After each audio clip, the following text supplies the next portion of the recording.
ప్రియులారా, ప్రార్థన చేసుకుందాం. మహోన్నతుడా, పరిశుద్ధుడా, మీకు వందనాలు, స్తోత్రాలు. ప్రాతకాల ఆరాధన ద్వారా నిన్ను గణపరుస్తున్న ప్రతి కుటుంబాన్ని ఆశీర్వదించి నైనా ప్రతి ఒక్కరితో మీరు మాట్లాడి మీరు మహిమ పొందండి. యేసు ప్రభు వారి దివ్య నామమున వేడుకొనుచున్నాము తండ్రి, ఆమేన్.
ప్రియులారా, ప్రభు పేరట మీకు శుభాలు. జన్మదినాలు, వివాహ దినాలు జరుపుకుంటున్న కుటుంబాలకు యేసుక్రీస్తు ప్రభు పరిశుద్ధ నామమున పండు prince and sisters YouTube channel ద్వారా శుభాలు మీకు అందజేస్తున్నా. మీ కొరకు ప్రార్థన చేస్తా ఉన్నా. దేవుడు మిమ్మలను దీవించునుగాక. మంచిదండి, మీరంతా క్షేమంగా ఉన్నారు కదా? దేవునికి వందనాలు. మరి యొక్క పండు prince and sisters YouTube channel ద్వారా గత కోవిడ్ నుండి ఈ దినం వరకు దేవుని యొక్క కృప, మీ అందరి ప్రార్థన వలన ఏ దినము కూడా వాక్యం మిస్ కాకుండా మరి ఈ ఛానల్ వాక్యం ప్రకటించటానికి, ఈ వాక్యము అనేక మందికి చేరటానికి, అనేక మంది కుటుంబాలకు మేలు కలగటానికి మన ప్రభు కృప చూపుచున్నారు. దేవునికి వందనాలు. ఇంకనూ ఈ వాక్యం ఫలించులాగున మీరు ఈ ఛానల్ కొరకు ప్రత్యేకించి ప్రార్థన చేయాలని ప్రభు పెరట నేను కోరుతున్నాను. నిన్నటి దినము వేషధార ప్రార్థన వద్దు అనే మాట జ్ఞాపకం చేసుకున్నాం. దేవుని యొక్క వాక్యాన్ని, పరిశుద్ధ గ్రంథాన్ని తెరిచి చదువుకుందాం. మత్తయి సువార్త 6వ అధ్యాయం. మత్తయి సువార్త 6వ అధ్యాయం. మనము 6వ వచనము నుండి చదువుకుందాం. నీవు ప్రార్థన చేయనప్పుడు నీ గదిలోనికి వెళ్ళి తలుపు వేసి రహస్యమందున్న నీ తండ్రికి ప్రార్థన చేయము. అప్పుడు రహస్యమందు చూచి నీ తండ్రి నీకు ప్రతిఫలం ఇచ్చాను. 7వ వచనం. మరియు మీరు ప్రార్థన చేయనప్పుడు అన్యజనుల వలె వ్యర్థమైన మాటలు వచింపవద్దు, విస్తరించి మాట్లాడుట వలన తమ మనవి వినబడునని మీరు తలంచుచున్నారు. ప్రియమైన దేవుని బిడ్డలారా, ప్రార్థన చేయాలి. ప్రార్థనకు మాదిరి యేసుప్రభు. యేసుప్రభు ఆయన లోక కళ్యాణార్థం, లోకములో ఉన్న తన బిడ్డల యొక్క రక్షణార్థం ఆయన ఒంటిగా కొండకు వెళ్ళి ఆయన ప్రార్థించిన దినాలు జ్ఞాపకం చేసుకుంటూ ఉన్నాం. ప్రార్థన అనేది ప్రభువుకి మనకి ఉన్నటువంటి ఒక మంచి సంబంధం. ప్రభువుకి మనకు మధ్య ఉన్న ఒక మంచి వారధి. అనగా అది ఒక బ్రిడ్జ్ కావచ్చు, ఒక ఫ్లైఓవర్ కావచ్చు.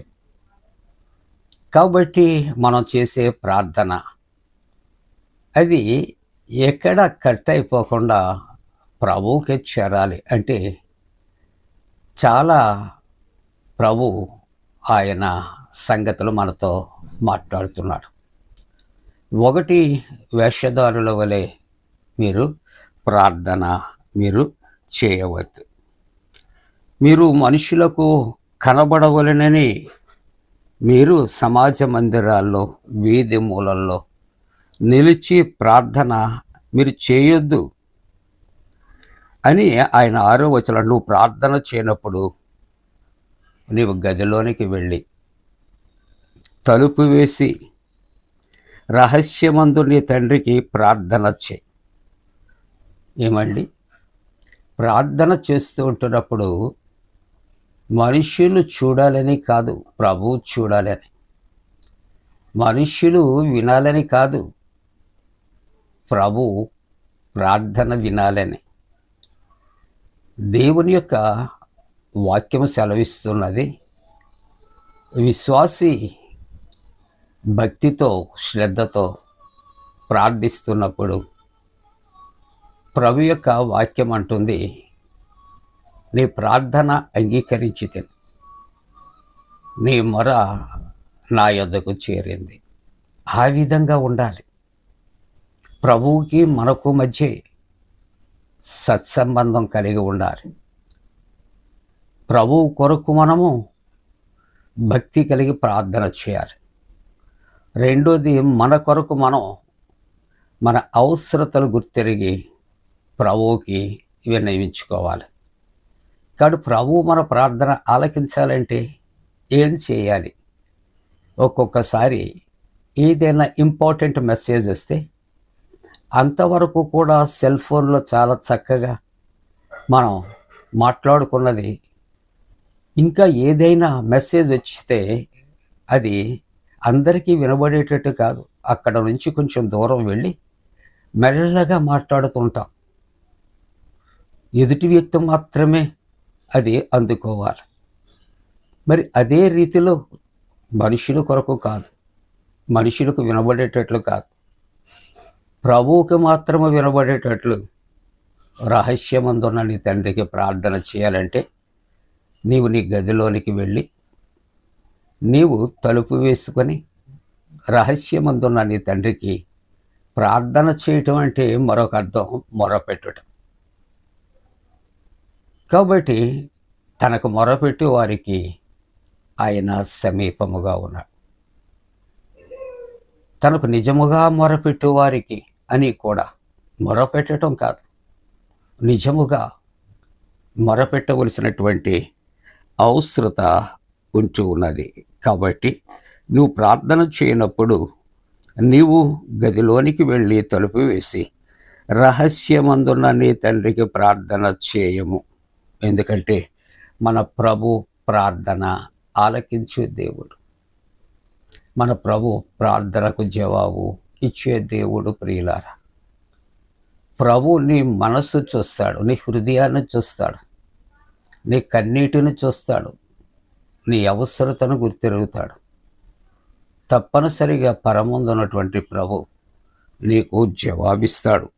అంతేకాకుండా దేవుని యొక్క వాక్యము అంచున్నది 7వ వచనం, మరియు మీరు ప్రార్థన చేయనప్పుడు అన్యజనుల వలె వ్యర్థమైన మాటలు మీరు వచింపవద్దు.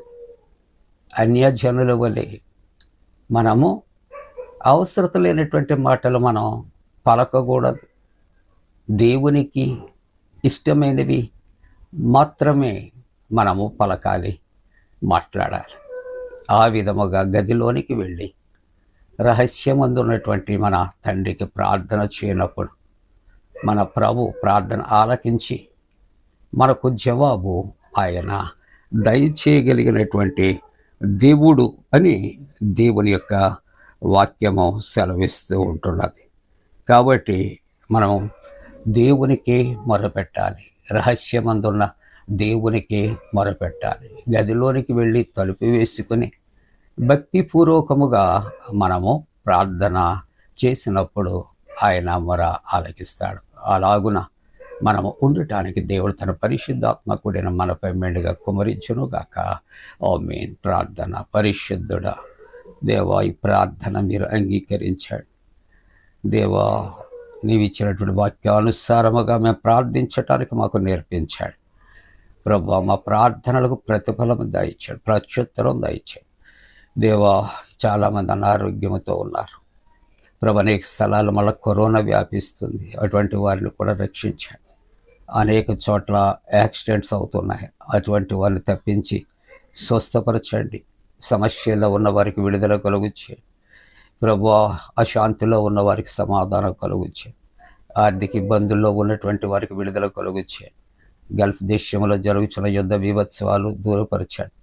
జన్మదినాలు, వివాహ దినాలు జరుపుకుంటున్న కుటుంబాలను నాయనా నీవే తండ్రి ఆదరించమని ప్రార్థన చేస్తాను. దేవాన్ని సన్నిధి నిత్యం మాతో ఉంచండి. చిన్న బిడ్డలు, యవన బిడ్డలు, వృద్ధుల కొరకు ప్రార్థన చేస్తాను.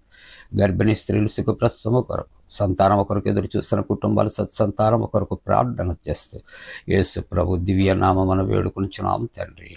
ఆమేన్. మన పరమ తండ్రి అయిన దేవుని యొక్క ప్రేమయు, ప్రభువైన యేసుక్రీస్తు ప్రభు కృపయు, పరిశుద్ధాత్మక అన్యోన్య సహవాసం ప్రాతకాల ఆరాధన ద్వారా ఆరాధిస్తున్న ప్రతి కుటుంబానికి తోడుగుడు సంరక్షించి కాపాడునుగాక.